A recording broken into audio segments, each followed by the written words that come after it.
Riveting content. Empowering your life. Welcome to the Sphere. This episode is sponsored by Houston Housewives of Finance. For more information on increasing your cash flow, becoming your own money manager, and to schedule your complimentary personal finance strategy, contact the Houston Housewives of Finance today at 1-844-700-4463. The Sphere Network. Looking to advertise? Join the Sphere's vast demographic reach of thousands of people all over the world. Send an email today at advertise@thesphere.tv or call us at area code 832-772-7789. Elite Dental Wellness. At Elite Dental Wellness, Dr. Ashandra Baptiste understands that one of the biggest obstacles is dental fear. The vision at Elite Dental Wellness is to ensure every patient is treated with respect, ultimate care, patience, and love. Call us today to make an appointment at area code 713-789-8680.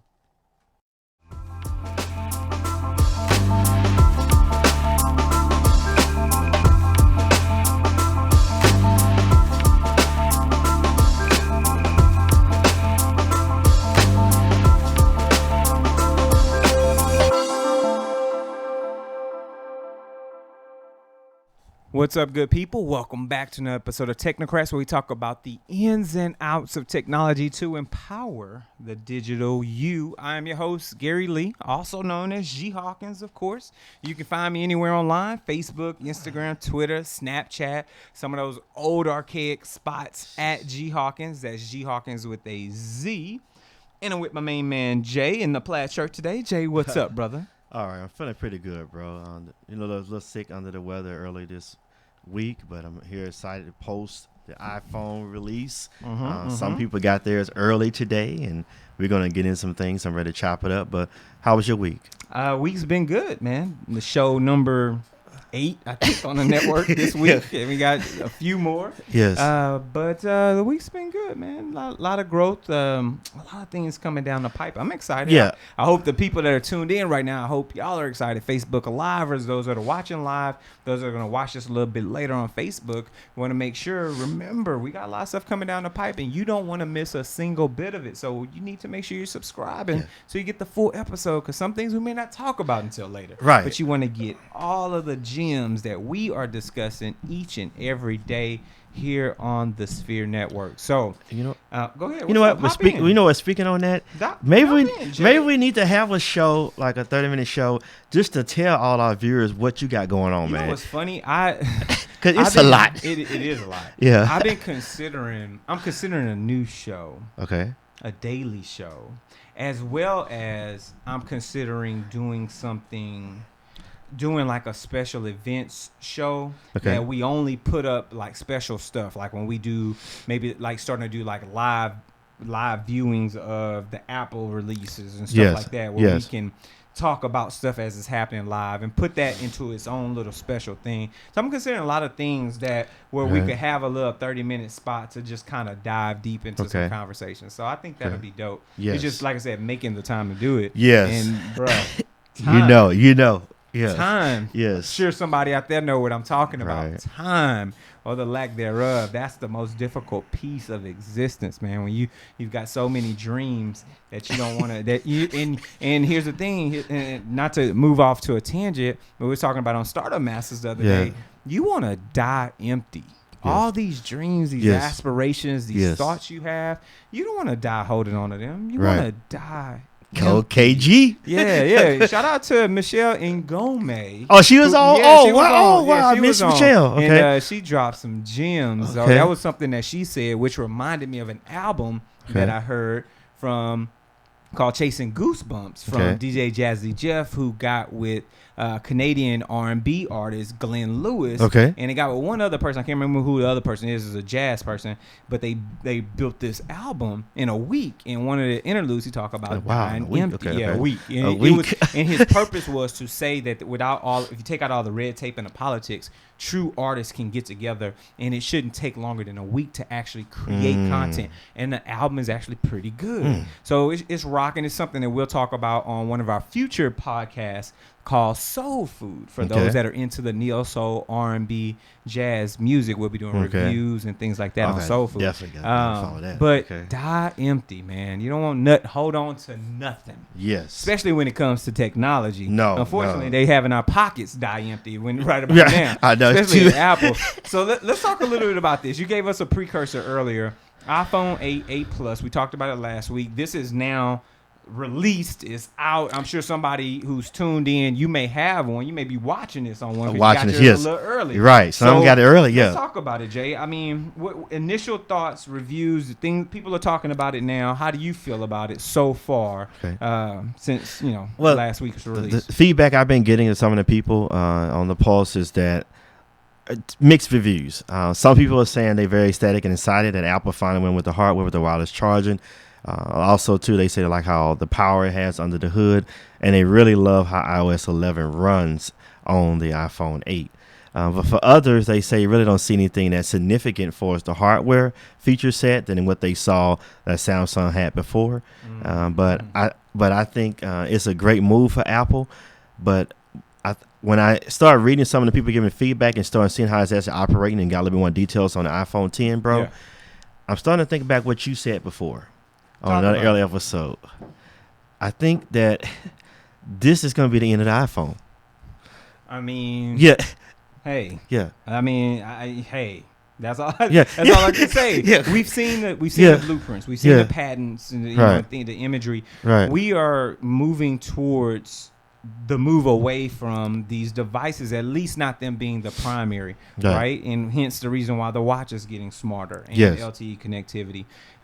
Eventually, it will be just this device, either for connectivity or as chips continue to shrink, you won't need the phone because you'll be able to do things with glasses. Yes. So I'm just sad for people who are buying the iPhone 8 because I know that when the iPhone 10 comes out, when it hits, it's already been released, that I'm sure the sales are going to be low. Don't worry about that. Yeah. The sales are going to be low. Right. But the iPhone 10, I know it's a lot of people like, I'm not even touching this 8 because it's just a 7. I don't want it's just a 7 plus. Yes, I mean, to me, I feel like it don't really make no sense. If you just new and you get an introductory phone into iPhone, and you don't want to spend the premium price of a 10. Yeah. But if you had the 7, like you just said, skip it and just wait for the 10. That's the pinnacle of Apple, and that's the celebratory phone. If you've been buying on other releases, so if you've been buying on other releases, you want to have a celebratory phone. It's the 10, it's the X, and you gotta have it in your collection if you've been a fanboy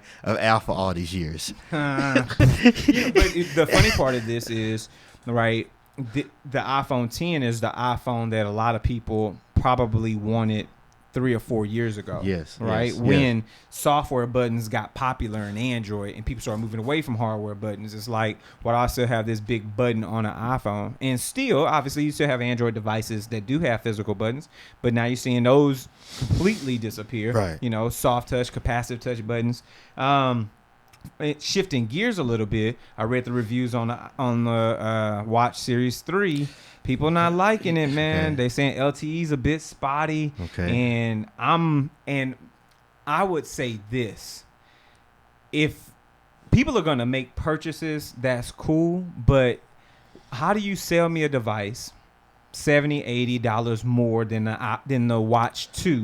You know what I'm saying? Or the Watch 3 without LTE, charging me $10 more a month if I don't have stability. If I really can't utilize it the way that you showed me in the commercials, which is I get great signal strength. I can make these calls in emergency situations where I don't have my phone or my phone is dead.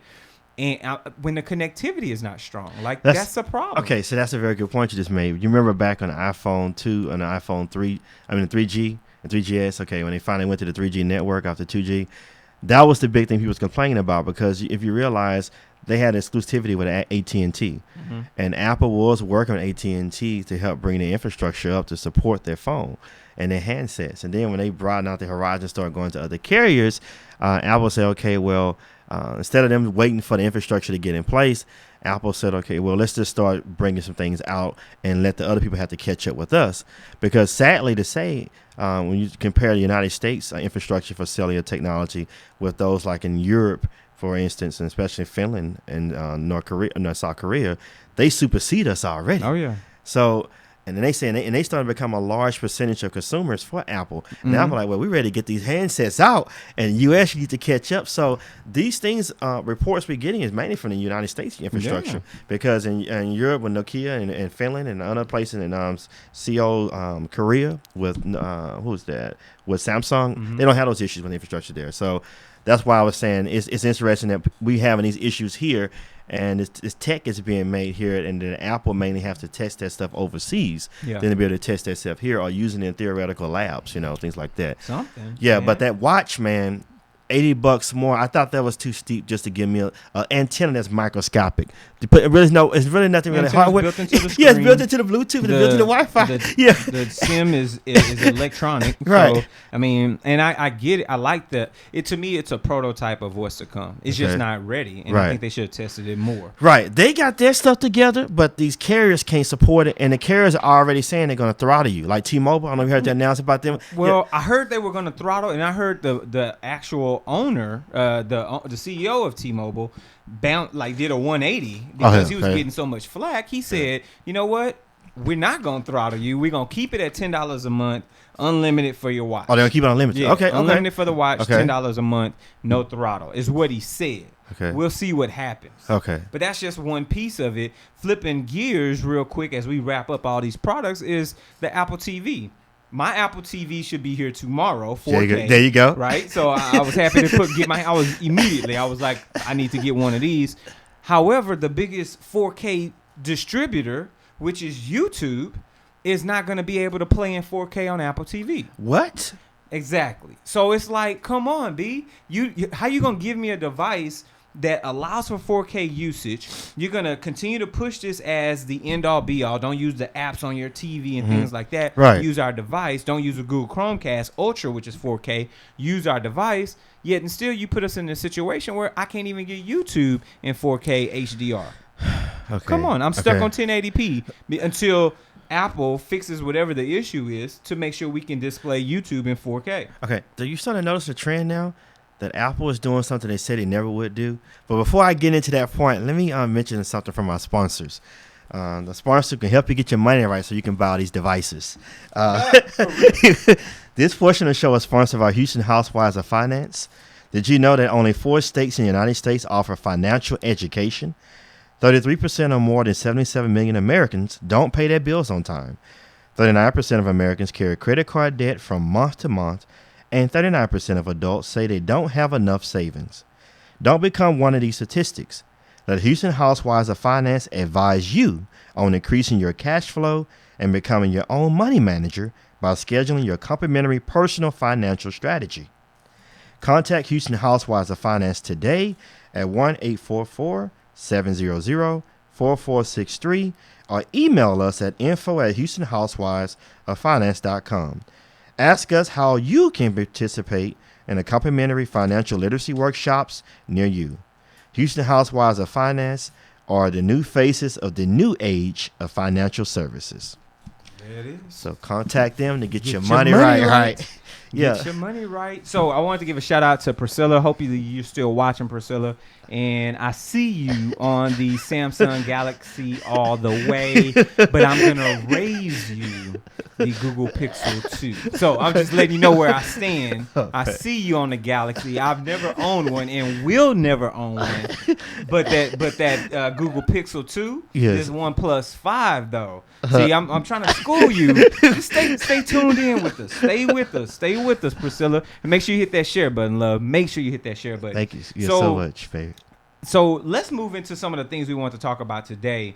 We've got some tech articles, as always, that we like to just kind of break down, give people the ins and outs as we do. One of the big things that we want to talk about was Russian Techbots, right? Oh, so my obviously, goodness. a lot of things are happening. A lot of people are under investigation. A lot of people are turning over things, including Facebook, Google, Twitter. But this whole U.S.-Russia investigation situation with the 2016 election is starting to revolve around Russia and Techbots. Jay, let's talk a little bit about this, bro. What's going on? Okay. As you know, the last 2 years have been crazy. been so many accusations and some things that's just been unprecedented to take place in a democracy type of campaign or a type of voting system. But now everything is starting to come out and then be exposed. And it's kind of hard to swallow and to believe for some that many of the things that took place in the last election were utilized for some of these tech giants that's supposed to be known for security and supposed to be known for ensuring that our platform is leveled and can't be biased, be compromised. Sure. Yeah, and the issue that happened here is that not only with Facebook, we're going to talk about Facebook for a while, but they had these bots that the Kremlin, these very advanced hackers from Russia, was utilizing different things to manipulate certain data, to be able to mine different people's information, but also to be able to send and do certain advertisements and to put out false stories and probably alter. Even some people even going as far as to say that they was altering the trending to make people think that this was really like new news that broke and it was some truth to it. So if this is true, and if Facebook didn't catch this and this went on for a period of a year or more, come on, this is. And it's so much bigger than that, right? Yeah. Because it's not just Facebook. Yeah. And that's what I think. It's like when one company, from a tech perspective, does something that other companies are doing, or one company misses something from a tech perspective that other companies also miss, then now you realize that realization happens, it opens up. So we've got these other companies which now everyone's looking at, like a Twitter, Right. like a Google. Right. What did you all do or not do, like an Right, Apple? right. What did you do or not do that we've already seen that Facebook didn't do in regards to data security? Yes. And making sure that things hadn't been influenced or people aren't being deceived. We've had these conversations about fake news and things going on Facebook, and obviously for Right, those we that are did. watching us We right now talked on about Facebook yeah, Live, right. we've had these conversations. Yeah. And this is a continual cycle. At some point, someone's going to have to take ownership, and if it's going to be these tech giants, so be it. That's how I Yes. feel. We got somebody talking about something. What's up, Janae? Thank you so much for tuning Sure. in. We Yes. appreciate you. Make sure you hit that share button, though. That's Yes. what we're talking about. So, Yes. moving forward, how do you feel about Apple, Google standing up, whether it's coming forward in front of a congressional committee? Do you think this will set that type of precedence for these tech companies? Okay. Well, it should, but now, like we say, the largest search engine and tech company, Google, is under investigation because they feel they was compromised too, and they had a system that was biased that was being used for the search engine during the campaign to make, when you type in something, for instance, about Hillary Clinton, that something very negative will pop up of her, or a bad image, or it would say trending, or a poll will come up and say millions of people are searching for this because like this is some kind of truth to it. Sure. So Google was even compromised. And you can see that this really can influence people because Of course if it I does. go on something and search and I see that a million people are looking at this and this is trending, I'm like, okay, this is hot, this news, this is breaking news, this is something that just came out. I'm gonna believe the validity that it's true, won't you? Exactly. Yeah, I was gonna say that's the key thing, because you've got so many eyeballs, because you've got so many views, and the viewership is continuing to grow, and people having conversations about it. You assume that whatever you've now seen on social media is the truth, Right. Instead of doing your own due diligence. Right. That's the simple problem and power Yes. of social media. And to see that they've been influenced, these systems, to even have people thinking what they saying is trending is not trending. This is going to really be big on Facebook as this investigation go on, Oh, yeah. because Facebook is making gonna catch an L. Right. Ain't no L in Facebook, but they gonna catch one. They gonna catch one because this is Yeah. billions of dollars of advertisers. Now you get all these advertisers that pay money. Come on. And say, wait a minute, if the Russians compromised and you gave me a certain rate to do my advertisements on these certain screens Talk on about it. in the different shots and Talk games, about it. how do I know this what they want to influence and other type of things, and the numbers you show me were accurate or not? So this is gonna make everybody pull into play. Yep. This is something, man. This could bring down Facebook, bro. Hey. This is billions of dollars Yeah, on this in is line. a big deal. Right. Big deal. But this show is a big deal. Facebook Live, we love you. Janae, I appreciate you tuning in. Priscilla, Erlene, everybody else who's watched this, thank y'all so much. Make sure you hit the share button. Make sure you also subscribe. We only give you 15 minutes or so right here on Facebook. So go over to the website, thesphere.tv/Technocrats. We've got subscription options for you. That's iTunes. We've got you on Google Play, of course, SoundCloud, and then Stitcher for our techie folks. Now, while you're there, make sure you give us some constructive feedback. Give us the nuts and and bolts, the mechanics of what you've seen on the show. Tell us how we can make this a better show for you. And at the same time, share this out with your family, your friends, your colleagues, your loved ones. Share with your haters, your side pieces, whatever you got going on. Share with the good people. And of course, last but not least, if you like what we're doing, you want to support us, sow into us, sow a seed over at thesphere.tv/donate. We've got 2 donation options. We've got a single donation, or you can donate via Patreon, which will put you in a subscription-based status. And we're going to start giving Patreon viewers and people who donate to Patreon, we're going to give y'all some exclusive stuff just a way for us to say thank you for those donations. So, once again, Facebook Live, we love you. We adore you. We're going to continue the show, so make sure you tune in right here at The Sphere. Yes. So, let's move forward talking about Zenfone 4. So we talked about the Zenfone 3, and I remember talking about this, having this conversation because this was right around the time that the news was starting to churn a little bit about the new OnePlus, which I ended up with. Yes. News was starting to churn about Google and their latest handset. We had just seen Daydream, if I remember correctly. Yes. But it looks like there's a new Zenfone in town, and we've got some images for you. So for those that are actually watching this versus listening, we're going to show the website for the Zenfone 4 and scroll through some of the photos. And I just have to say, man, I like the way this device is turning out. Yes. The funny part, though, is as you look at it, because of the direction that people are now going with their phones, they're removing the headset jack, they're taking the screens to be almost the width of the phone. Unfortunately, it starts to make the phone look a bit dated. That's my only thing. And it's like now moving forward, I want to see full screen. I don't want black bars at the top and bottom. Like, they're just things that I do not want. But at the same time, hey, 5.5-inch full AMOLED cameras, 12 megapixel on the back. You got 8 megapixel on the front. You got pro mode. You got some additional options. Battery. Now, it's using a 630, right? CPU. Not using an 835 Snapdragon. So you're not going to get as big of the performance as you would get, especially it's only got the 4 gigs of RAM. However, you take the AMOLED with the lower powered processor with a 3300 milliamp battery. Now you're talking about a device that's going to give you, power usage at least for a full day. Just depending on what your state of charge is at the beginning, and of course your own screen time. So those two things are important. OS wise, 7.1.1 is what they're running. So at the end of the day, I think this is a great mid-level phone for somebody who doesn't want to necessarily spend a lot of money, right? This is right around a $500 price point. Someone who doesn't want to spend a lot of money, yet they want a phone that's going to be stable and get the job done day in and day out. Now, you're a pro user. Let me just call a spade a spade. Okay. You're a pro user. If you consider going to Android, would this be a phone you'd be interested in? No, it wouldn't be. I like the OnePlus 5, and I like the I'm thinking about the Google Pixel 2 just to have. Now, I know Galaxy looks beautiful. I mean, I saw the new Galaxy Note. We'll probably talk about that next week. Okay. Yeah, talk about that. But now that did look really nice. Doing some of the things that the Microsoft Surface can do with the pencil and the Apple Pencil can do with the iPad Pro.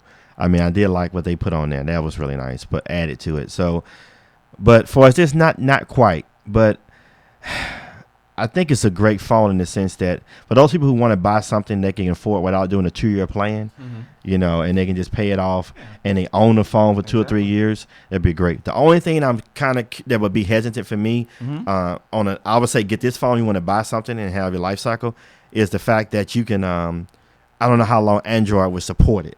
That's the thing. It's an Asus model. I know the Galaxies, the Google Pixels, the OnePlus 5s, you can get software update, but a lot of other phones, you get a 1 or 2 year life cycle off that. I don't know, Android. I don't know if that changed or not. Well, I'll say this. From KitKat forward, I've seen I've seen Google decide to still push updates, but it really comes down to the brand of the device. Okay, right? okay. So because that update cycle, it flows from Google to, let's say, Samsung. Samsung then manipulates it, puts their like HTC does TouchWiz. Samsung has something, I forgot the name of their skin that's over the software. So they do their thing, and then they push them down to the devices. Okay. That's why I don't buy Samsung phones. For all those that are listening right now, watching this on a Samsung device, that's why I don't buy them. I prefer to buy a Google phone because when they update Android to whatever that next version is, whether it's an incremental update for patches, whatever the case is, those updates, when they release it, my phone gets it immediately. Yes. Even my OnePlus 5 is a delay, probably about a couple of weeks or so. It gets a bit of a delay because OnePlus has their own version of the software. So it always goes down to the handset maker and then down to the consumer. Oh, okay. In comparison to how there's nobody makes an iPhone. Right. So you get it directly from Apple. When Apple releases it, your device gets it. Yes. Versus we have to work through a middleman unless you buy a Google device. That's one of the benefits. Okay. So they'll support, just depending on if the hardware manufacturer says how far I want to go up with this, and they'll decide based on your RAM, based on the processor, if you can support in a stable situation, you could support the latest and greatest version of that software based on that. Oh, CPU. so depending on which phone manufacturer you get it from. Okay. Yeah. That's good to know. Yeah. And so for those different manufacturers, we talk about your devices.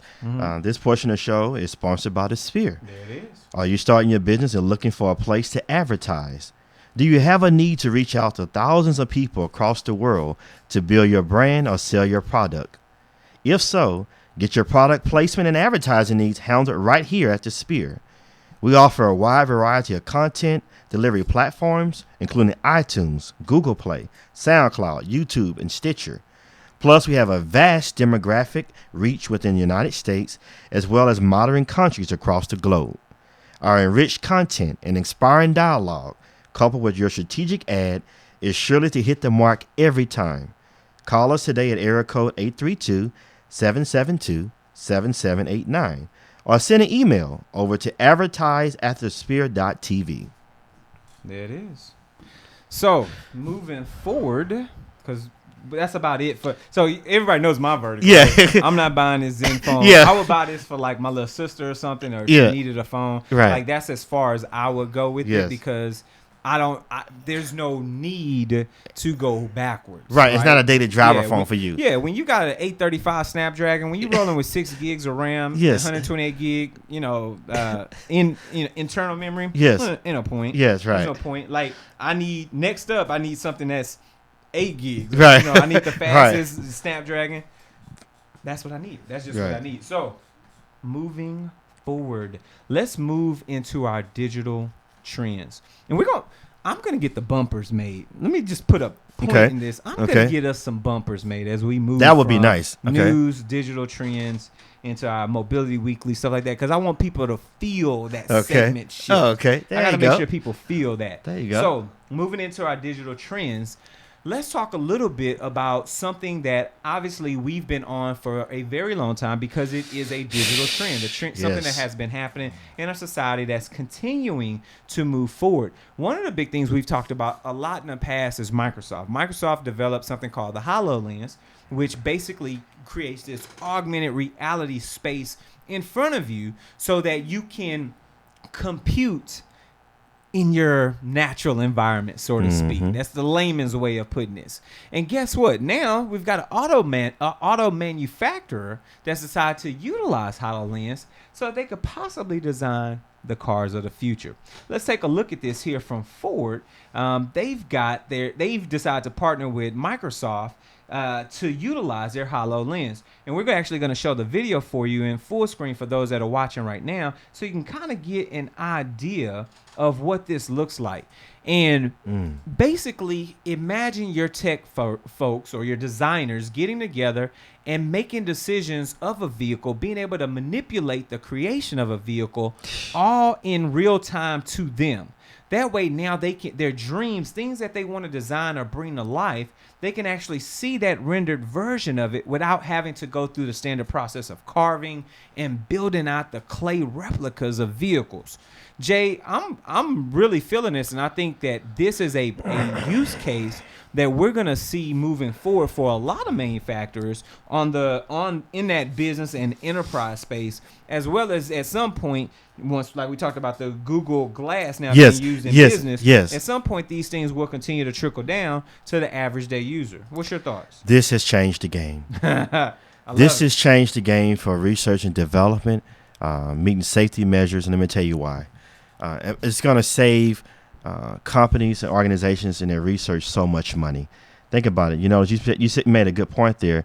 They no longer have to really go to pay someone to do a clay model and to simulate something in a wind turbine or whatever, what actually will have effects on a car, aerodynamics, blah, blah, blah.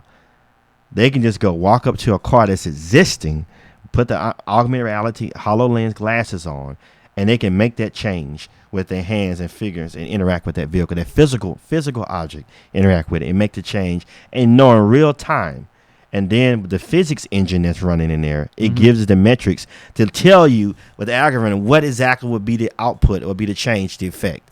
You know how much time and money this is going to save? Exactly. You know, just to be able to do this with a pair of glasses. Bruh. And then I think about this.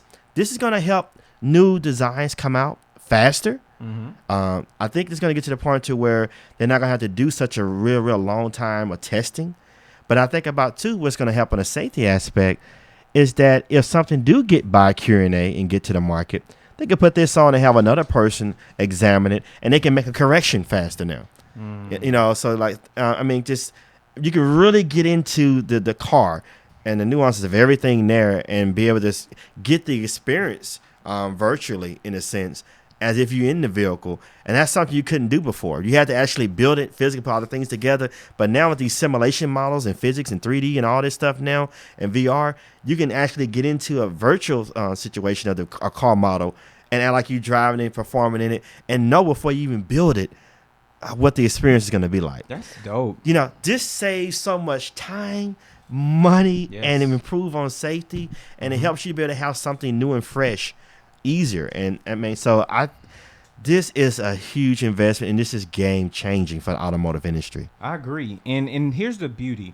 This is just the beginning of it. First gen. First gen. And these are the use cases that we need because, once again, people is the mob mentality, right? One person tries it and loves it, tell somebody else they tried and love it, and tell someone else they tried and love it, and it just continues to grow and grow and grow and grow. And as we see, Microsoft's got they're holding a mixed reality event on October 3rd in San Francisco. Oh, really? Okay. Because that's the week before, a couple of weeks before, they released their creators update, which will include mixed reality options that's built into Windows 10. So you'll be able to start utilizing augmented reality headsets with Windows 10 on that date, which is going to be dope for a lot of people. And I'm overly excited. Be nice. And that's their Windows 10 Fall Creators Update with mixed reality support. That comes out October 17th. So you make sure, for those who are using Windows computers, make sure you do your update because you've got brands like Dell, Acer, HP, obviously Microsoft, Asus that are creating all these headsets, and some of them start as low as $299. So if you want to start to get into the game, there's some opportunity here. I'm glad Ford is getting into the game, which means that Volvo will be utilizing this because Ford's their parent company. And then once again, other companies will realize, if I can save the money like you're talking about, if I can save that R&D dollars because I can now digitize these things, life's easy. Life's grand. Right. I can get products out faster. And the car should be less expensive. Should be. You should see this be reflected in the price of the product, the finished product, I think. I agree with that. Yes. But that's from capitalism. Yeah. So we don't know. Who knows? Right. Last but not least, that living in this digital trend world that we're kind of in right now here at Technocrats, I want to talk a little bit about something that was stated earlier. This can be kind of game changing. This is going to throw some monkey wrenches in somebody's pockets. This could be crazy. So there's a report that Tesla is now working with AMD to develop their self-driving artificial intelligence chip.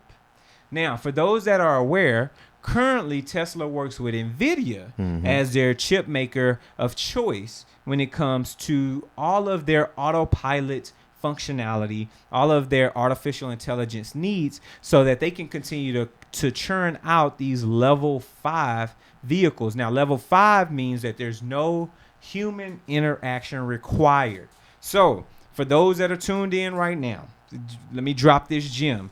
If you're considering purchasing a new car and you're considering a Tesla or any vehicle that has these autopilot self-driving options, find out what level they're offering you. Because if you get level 5, if that's what the company is offering, that means that you now have the ability to put your car in a autopilot mode from start to destination. So you do not have to drive it at all once regulations catch up and allow for that type of situation. And of course, whoever your auto manufacturer is, they're going to need to push the update to enable that feature set. But if the hardware can handle level 5 autonomous driving, that means the car will drive itself from your garage to your destination without needing to be in the driver's seat, without any interaction whatsoever. So put that on your notes, your sticky. Level 5 is what you're looking for. That's your tech tip for this week. There it is right there. Yes. But I say that to say, for those who are fans, so to speak, of the semiconductor known as NVIDIA, which does basically all of the AI stuff and VR stuff, this could be a warning sign for the company. You know, as the competition heats up, Tesla is a very prominent partner for NVIDIA, and to possibly lose them to AMD, right, that speaks volumes. And then they just supersede. Didn't Tesla as a motor company themselves just supersede? They just supersede? They superseded Ford not too long ago. Yeah, right. For evaluation, they are over $50 billion. They're worth over $50 billion as of today, based on the amount of stock that's out there at the cost per share of stock. They're worth more than $50 billion, and that's bigger than Ford. And Ford's been around since 1900. Oh my goodness. But, wow, that's it.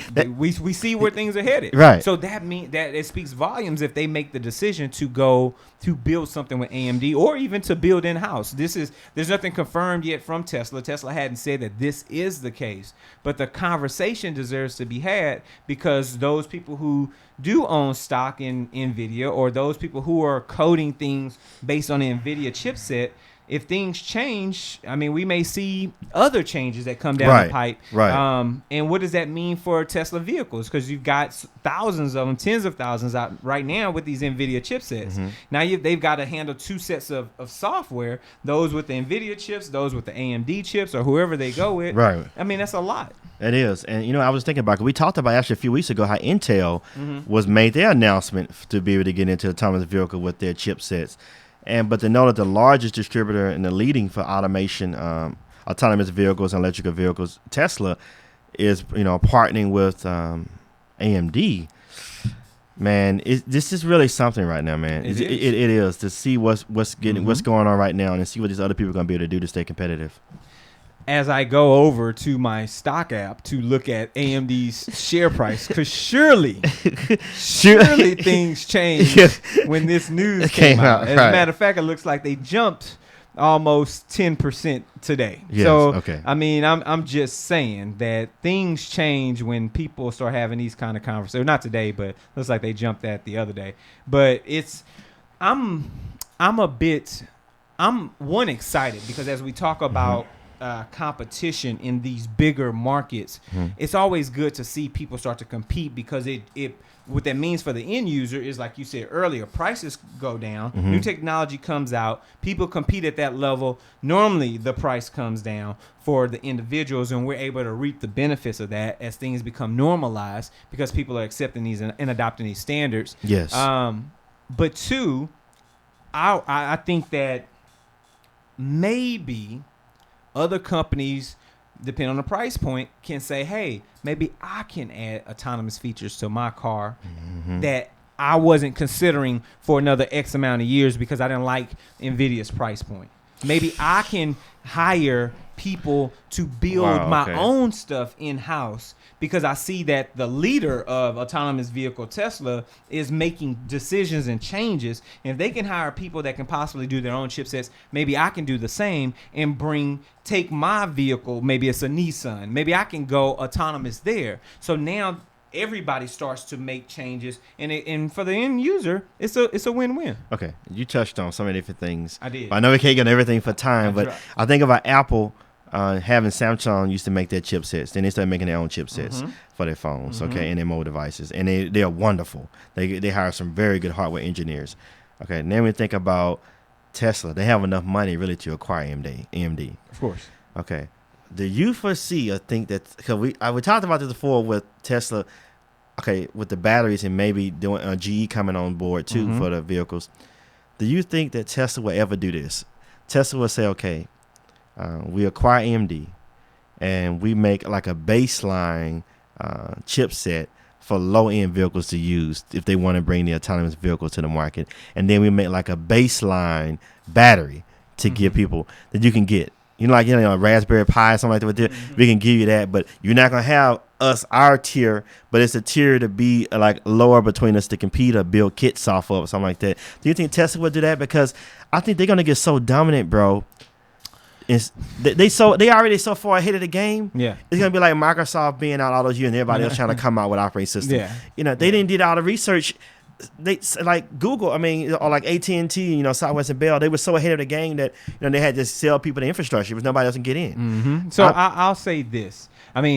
Before I answer that, as we're talking about these chipsets, yes, what we don't want to see chipped is your teeth. Yeah, so there you go. This particular portion of the show is sponsored by Elite Dental Wellness. At Elite Dental Wellness, our vision is to create a welcoming practice that will offer exceptional dental care and a lifetime of dental wellness. We're committed to the finest possible oral care and the overall health and well-being of our patients. Elite Dental Wellness is built upon a foundation of integrity, expertise, and service.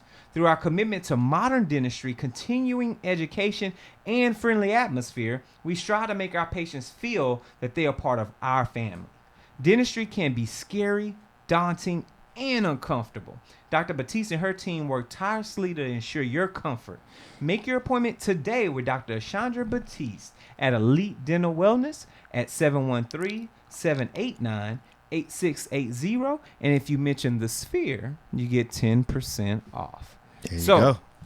To answer your question, good sir, about this, I would say that I think that they could do it. Okay.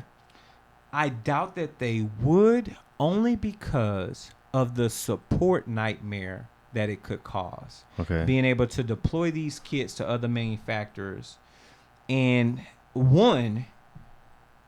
some type of reverse engineering to kind of get closer to what Tesla is doing. I think there'd be some concerns there. Okay. But two, then having to support these kits in these other manufacturers' environments, I think could be a bit nightmarish, and dedicating the R&D to developing this. So I think there are a couple of challenges that they would have. However, what I do love is how they open source their infrastructure, which to me was the bigger thing to say, hey, build your own batteries, but we're going to open source how we charge our batteries and the infrastructure and the things that we use, which is different from CHAdeMO. And we're going to allow you to charge your vehicles at our speeds if you adopt our layout and our infrastructure. To me, that was a win. Yeah, that is. Because now all the manufacturer has to do is say, okay, let me pull the prints. I got the prints. I'm going to design my charger like this. And now all my customers, all of them, can use any Tesla supercharger. Yeah, now Tesla becomes the marketplace